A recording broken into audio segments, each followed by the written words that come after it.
The morning in Baek Jin-woo's Seoul penthouse always sounded the same.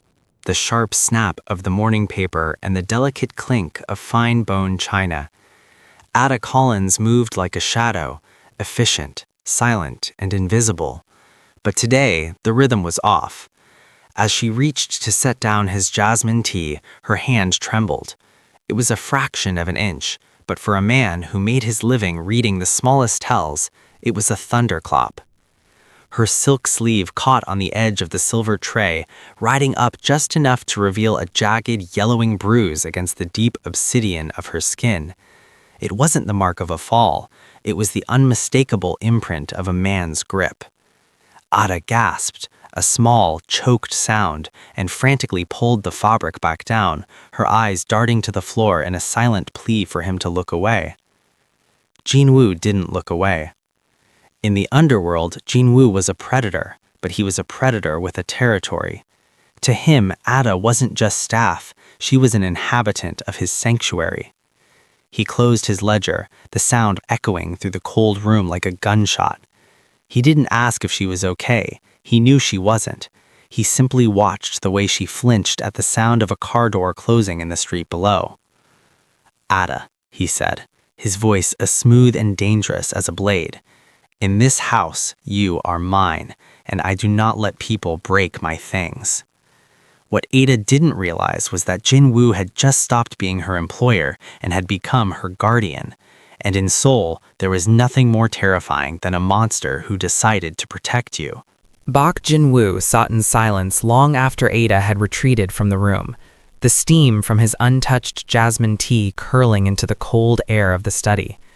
He did not reach for his phone or call his lieutenants. Instead, he pulled the security feeds from the estate's perimeter, his fingers dancing across the glass tablet with clinical precision. For months, he had viewed Ada Collins as a ghost in his house, a quiet, efficient presence that kept the gears of his private life turning without friction. But as he scrubbed through hours of high-definition footage, he saw what his arrogance had missed.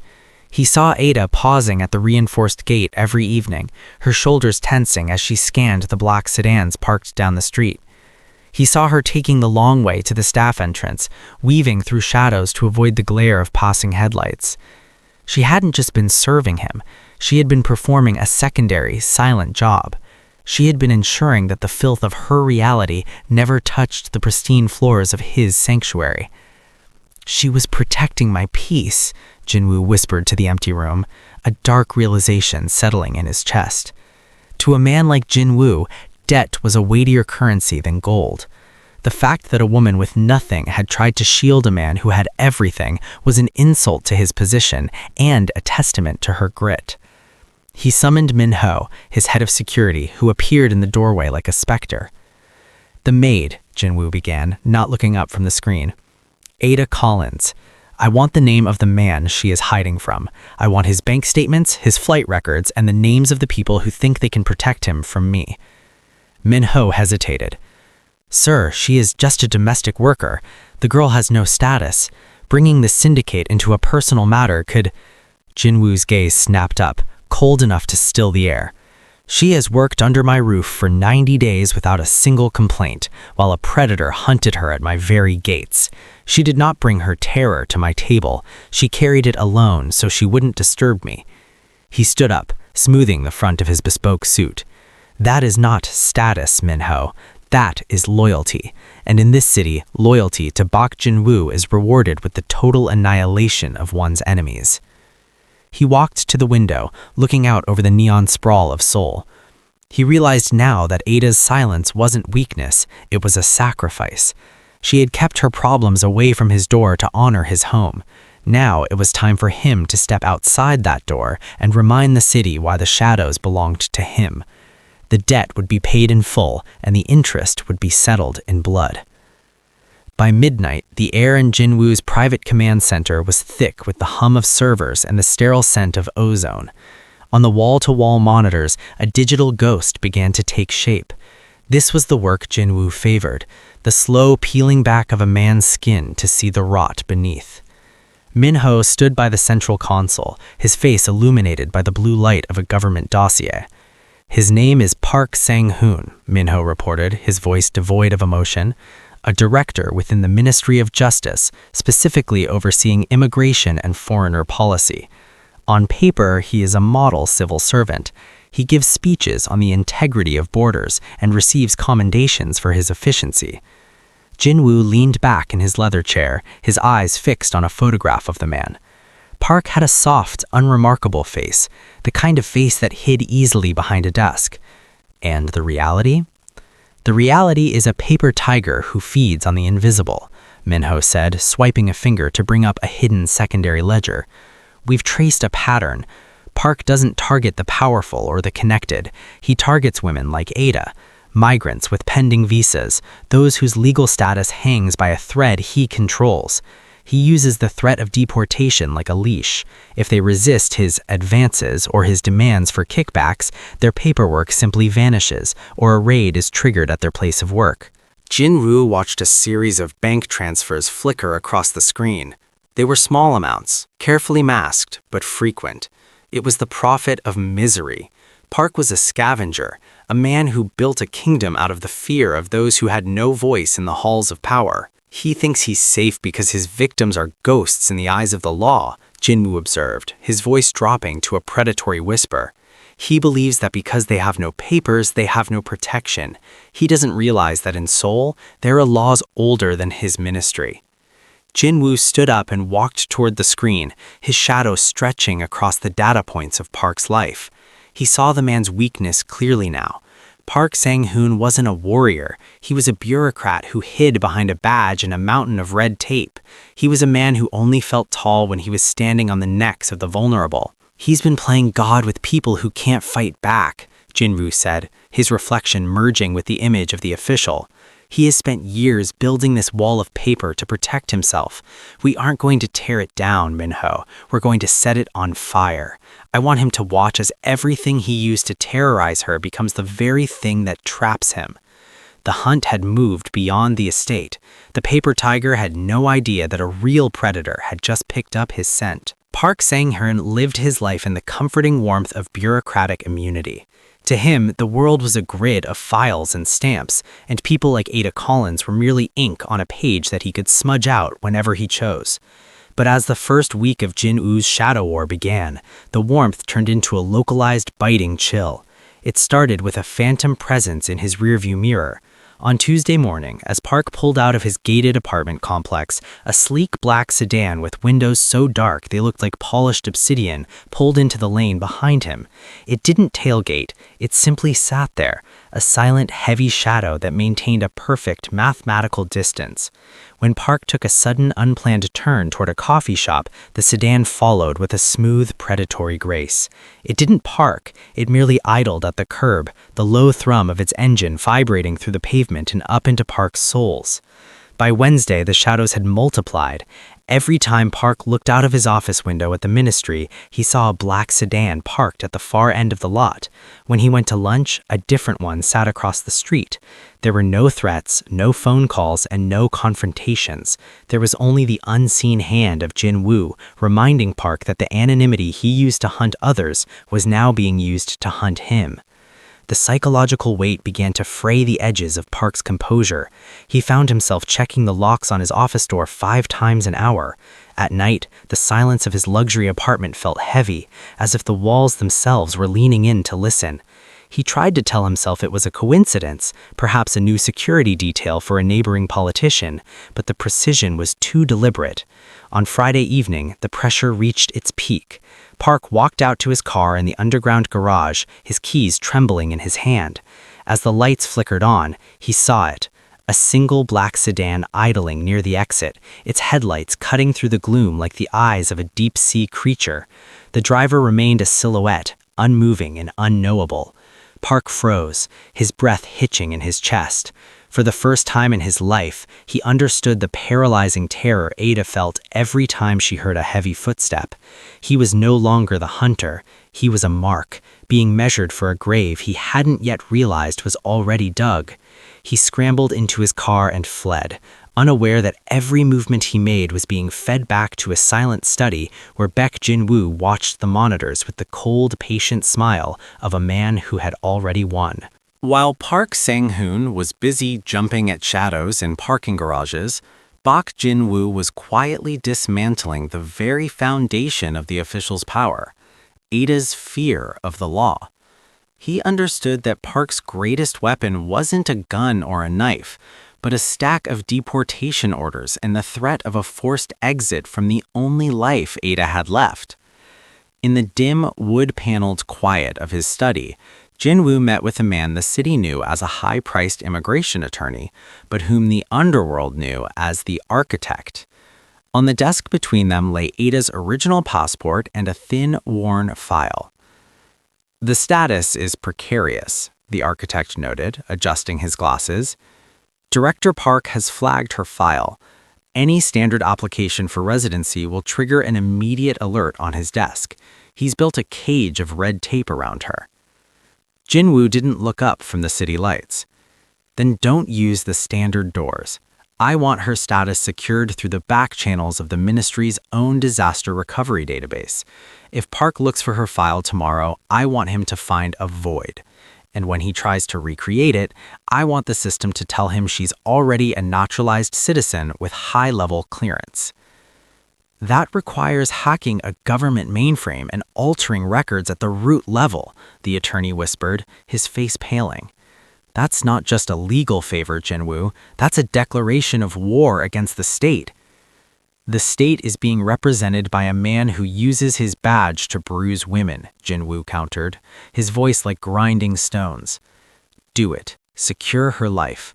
Give her the piece of paper that says she belongs here, and make sure it's so deeply embedded in the system that not even a cabinet minister could pull it out." Days later, while Ada was polishing the silver in the dining room, Jin-woo approached her. He didn't offer a warm smile. His expression remained the same cold mask of command. He simply placed a heavy, cream-colored envelope on the table. Ada froze, her breath catching as she recognized the official seal of the Ministry of Justice. Her hands shook as she opened it, expecting a summons or a final notice of removal. Instead, her eyes widened as she read the words, "Permanent Residency Approval." "He can no longer threaten you with the border, Ada. The law he used to hunt you now says you are untouchable. You are no longer a guest in this country. You are home." For the first time since she had entered his service, Ada didn't look at the floor. She looked at Jin-woo, and the ransom of hope was paid in full. The leash was broken. The official was now holding a string that led to nothing but his own ruin. The Grand Hyatt's ballroom was a sea of shimmering silk and sharp tuxedos, the air thick with the scent of expensive lilies and political ambition. Director Park Sang-hoon moved through the crowd with a forced smile, clutching a glass of champagne like a life raft.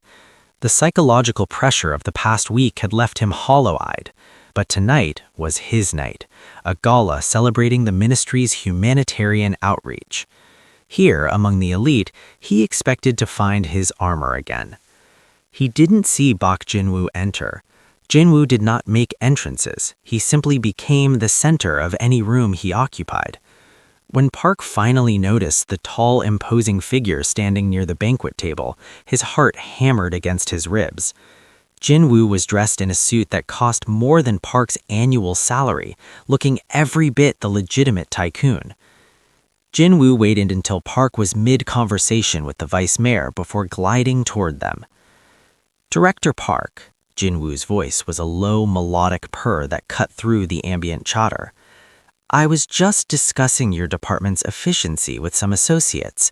Truly remarkable how quickly things move when you take a personal interest in a case." Park's face drained of color. "Mr. Bok, I didn't know you took an interest in immigration policy." "I take an interest in anything that happens in my city," Jin-woo replied. He stepped closer, invading Park's personal space just enough to be felt, but not enough to cause a scene. He reached out and straightened Park's silk tie with a clinical, terrifying slow motion. "I find that when you bring them into the light, they tend to shrivel," The vice mayor laughed, oblivious to the subtext. The director is a tiger for protocol, aren't you, Sung-hun? A tiger, Jin-woo mused, his eyes locking onto Park's with a predatory stillness. But even tigers find themselves in traps when they wander onto land they do not own. I've noticed a lot of errors being corrected in your database lately, Director. It must be stressful, losing your grip on so many files. You look tired. Perhaps you should consider a long, permanent retirement before the system decides to purge you entirely. The public humiliation was invisible to the crowd, but to Park it was a death sentence delivered in a velvet room. Jin-woo hadn't raised his voice, but he had stripped Park naked in front of his peers. He had shown him that his title was a mask that no longer offered protection. Jin-woo leaned in, his lips inches from Park's ear. The woman you hunted is now a citizen of my world. If you even whisper her name again, I won't just take your job, I will take everything you are. Jin-woo stepped back, gave a polite nod to the vice mayor, and vanished into the crowd. Park stood frozen, the champagne in his glass trembling as he realized that the mask of his high society life had just been shattered beyond repair. In the days following the gala, Director Park Sang-hun felt the world shrinking around him. He retreated into the familiarity of his government office, barricading himself behind the administrative walls he had spent decades building. He assumed that because he had avoided the black sedans on the street, he was safe. He was wrong. Park had forgotten that the gears of the city were not turned by men in suits, but by the people who cleaned their floors, drove their cars, and emptied their trash. Back Jin-woo did not need to hack into Park's computer again. He simply activated the invisible network of Seoul. The janitor who buffed the marble floors of the Ministry of Justice began to linger outside Park's office, his mop bucket concealing a high-gain microphone that captured every panicked phone call Park made to his co-conspirators. The courier who delivered the director's daily lunch was a man who owed his daughter's life to Jin-woo's private medical fund. He didn't just drop off a sandwich, he swapped out a thumb drive that Park had left carelessly on his desk. Even the driver of the taxi Park hailed to avoid being seen in his own car was a former syndicate soldier who kept the dash cam running, recording Park's frantic attempts to move his extorted funds into offshore accounts. Information flowed back to Jin-woo's estate like a rising tide. While Park sat in his high-rise office, believing himself superior to the low-level workers around him, those very workers were documenting the final proof of his human trafficking ties and the shakedown schemes he had run for years. They moved through the ministry like shadows, unnoticed and unregarded, gathering the signatures, the dates, and the digital footprints that Park thought he had scrubbed clean. Jin-woo sat in his study, reviewing the haul. It was a masterpiece of intelligence. He never looked at their faces, Jin-woo remarked to Min-ho as he scrolled through a recording of Park admitting to a bribe. He thought they were furniture. He thought because they were poor, they were blind. The trap was no longer just psychological. It was a physical net woven from the very people Park had spent his career overlooking. Every maid who had seen him mistreat a girl, every waiter who had overheard a fret, and every driver who had delivered a payoff was now a witness in Jin-woo's private court. Jin-woo closed the file. The blue-collar trap was set. Park Sang-hun had spent his life stepping on the invisible people of Seoul, never realizing that they were holding up the floor. Now, at a signal from Jin-woo, they were simply going to step aside and let him fall into the abyss. The collapse did not happen with a bang, but with the synchronized chime of 1,000 smartphone notifications. At exactly 2 p.m., while director Park Sang-hun was rehearsing a defensive statement in his office, the unseen hand of Baek Jin-woo pulled the final thread. Simultaneously, the ministry's internal server, the city's largest news desks, and the social media feeds of Seoul's political elite were flooded with the evidence gathered by the invisible. Park watched, paralyzed, as his computer screen began to scroll through the blue-collar files. He saw photographs of himself accepting envelopes in back alleys, audio recordings of his threats to Ada and others, and most damning of all, the digital trail of his offshore accounts. Within minutes, the heavy oak door to his office, the door that had always represented his sanctuary, became his prison. The first sign of the end was the sound of heavy footsteps in the hallway, not the deferential pace of his subordinates, but the rhythmic, tactical stomp of the prosecutor's office. Before they could even reach his door, his work phone rang. It was the minister's office. He was not asked to explain. He was told he no longer existed. His credentials were deactivated in real time. On the television in his office, a news anchor was already using the word predator next to his professional headshot. The loss of status acted on Park like a physical poison. His vision blurred and the oxygen seemed to thin in the room he had once commanded. When the investigators finally burst in, they didn't find the arrogant director who had bullied the defenseless. They found a man hyperventilating on his knees, frantically trying to delete files that were already being broadcast to the entire nation. As they marched him through the ministry lobby in handcuffs, the invisible workers were there to witness it. The janitor stopped his buffing machine. The courier leaned against the wall. The receptionist didn't look away. For the first time, Park had to look at their faces, and he found no pity there, only the cold reflection of his own ruin. Outside, amidst the flashing bulbs of the press, a single black sedan sat idling at the curb. Park's eyes locked onto the tinted glass. He couldn't see Jinwoo, but he felt the weight of the boss's gaze, a final silent judgment. In a single afternoon, Park Sang-hoon had been stripped of his title, his home, and his name. He was no longer a director. He was a ghost, haunted by the very system he had thought he owned, realizing too late that the city didn't belong to the law. It belonged to the man who made the law unnecessary. Park Sang-hoon was no longer a man. He was a cornered animal, and cornered animals do not think, they lash out. Released on a temporary bail that had been suspiciously easy to obtain, he didn't head for the airport or a lawyer's office. His mind, shattered by the afternoon's collapse, had narrowed into a singular poisonous point of focus: Ada.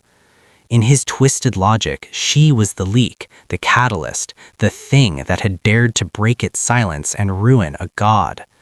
Driven by a cocktail of cheap whiskey and pure, unadulterated rage, Park drove to the only place he thought he could still exert power. He didn't see the black sedan that trailed him at a 3-car distance, nor did he notice that the security gate to Jinwoo's estate was standing slightly ajar, as if inviting him in. He moved through the shadows of the garden. A heavy, unregistered pistol waited in his hand, his eyes bloodshot and fixed at the light in the maid's quarters. He burst through the service door, the wood splintering under his frantic kick. "Ada!" he screamed, the sound jagged and ugly in the refined silence of the house. He lunged toward the figure standing by the window, his gun raised, his finger tightening on the trigger. But as the figure turned, the breath left Park's lungs. It wasn't Ada. Baek Jinwoo stood in the center of the small room, looking remarkably calm for a man staring down the barrel of a gun. He was still wearing his vest coat, his shirt sleeves rolled up to reveal forearms that were built for more than just signing checks. Behind him, the room was empty. Ada had been moved to a safe house hours ago. This wasn't a bedroom, it was a stage.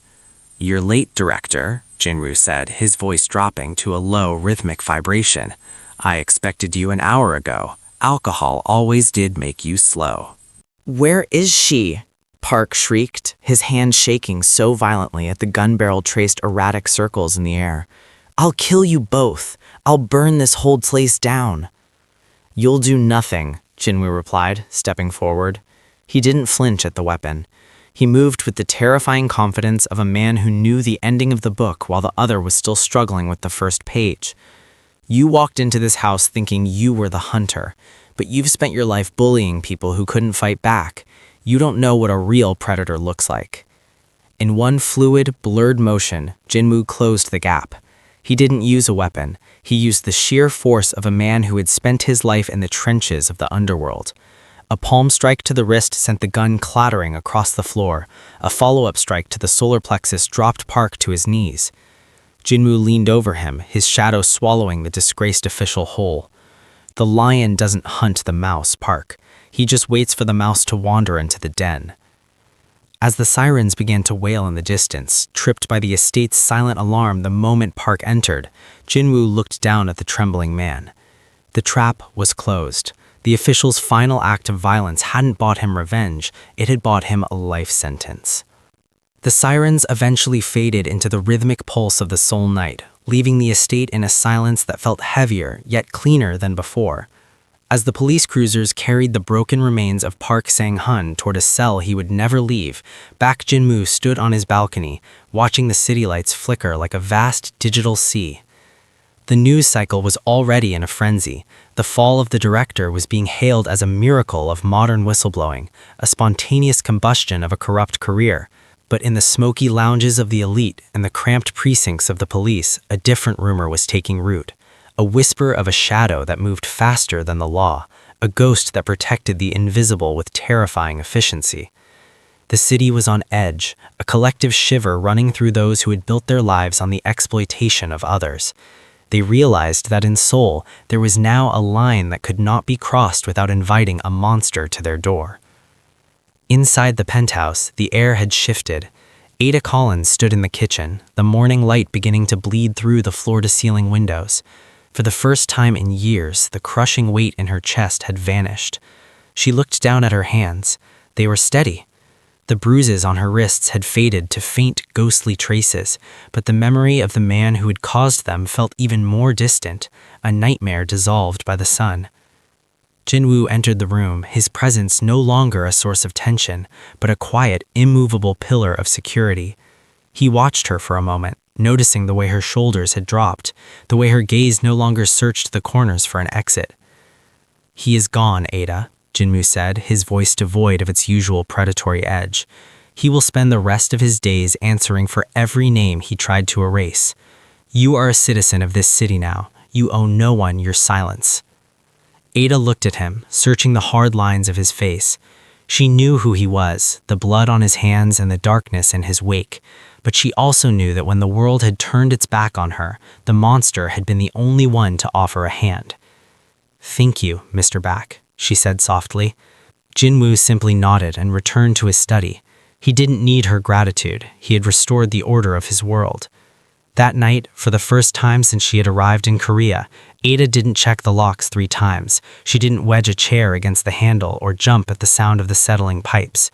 She lay down in the stillness of her room and fell into a deep, clinical sleep, her door unlocked, protected by the most dangerous man in the city. It was a different kind of peace, one bought with shadow and steel, but it was the only peace she had ever truly known.